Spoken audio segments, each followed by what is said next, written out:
कि याद रखिएगा, भारतीय जनता पार्टी को धूल चटाने का अगर मादा किसी में है तो उसी आम आदमी। भारतीय जनता पार्टी भ्रष्टाचार का दलदल है और उस दलदल में घुस करके उतर करके वापस उबर करके अगर कोई आएगा तो वही आदमी आ सकता है जिसके पास ईमान हो और जिसके रगों में मेहनत का खून बहता हो।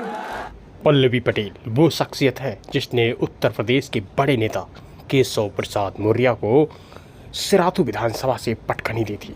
पल्लवी पटेल का भाषण बड़ा आक्रामक होता है। पल्लवी पटेल अपने भाषण में सभी पार्टियों को लपेटती हैं।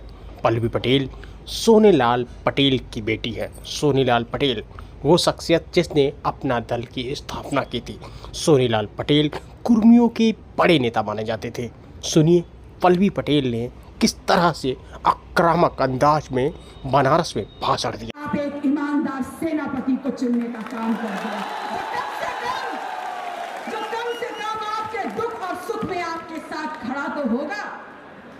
इसलिए मैं आप सभी नौजवान साथियों का, जनोगे के पीछे खड़ी अपनी महिलाओं, माताओं, बहनों का, बुजुर्गान का, सबका आह्वान करने आई हूं कि याद रखिएगा, भारतीय जनता पार्टी को धूल चटाने का अगर मादा किसी में है तो उसी आम आदमी में है जो दिन रात मेहनत करता है और 2 जून की रोटी कमाता है।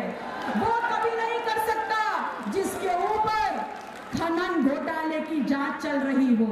वो कभी नहीं कर सकता जिसके ऊपर आय से अधिक संपत्ति के मामले हों।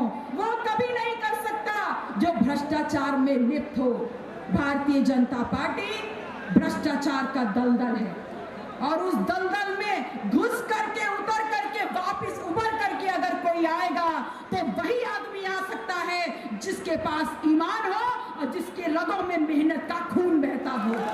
मैं आप लोगों से कहने आई हूं कि ये पीडीएम आपका है, पिछड़ा दलित मुसलमान। हम आपकी ताकत आपके साथ खड़े होकर के बढ़ाने आए हैं और आप लोगों का आह्वान करने आई हूं कि पूरी ताकत से एक बार एक साथ आ जाइए। इनको धूल चटा देंगे और इनको बताने का काम करेंगे कि जब जब इस देश का किसान, मजदूर, कमेरा समाज जागता है, मेहनत का समाज जागता है तो बड़ी बड़ी सल्तनत हिल जाती है। ये बताने हम आपके बीच में आए। हम आपसे ये कहने आए, क्या है ये पीडीए, क्या है, क्या गलती थी हमारी?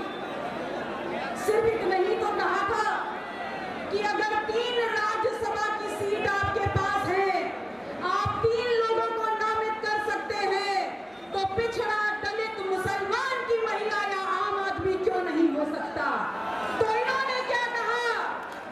मैंने इनसे कहा कि अगर 3 राज्यसभा की सीट है तो वो महिला क्यों नहीं हो सकती जो सड़कों पे, खेत खलिहानों में तमाम दुश्वारियां झेल करके रोज कमाती है, अपने परिवार का पालन करती है, वो महिला राज्यसभा के लिए नामित क्यों नहीं हो सकती? वो लड़ाई लड़े बिना ही 350 सैनिकों की सेना रखने वाले ईस्ट इंडिया कंपनी से हार गए।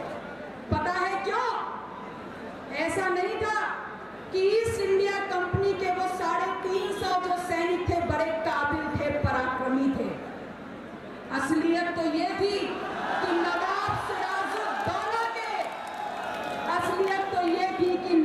सिराजुद्दौला का एक एक सैनिक 100 पे भारी था।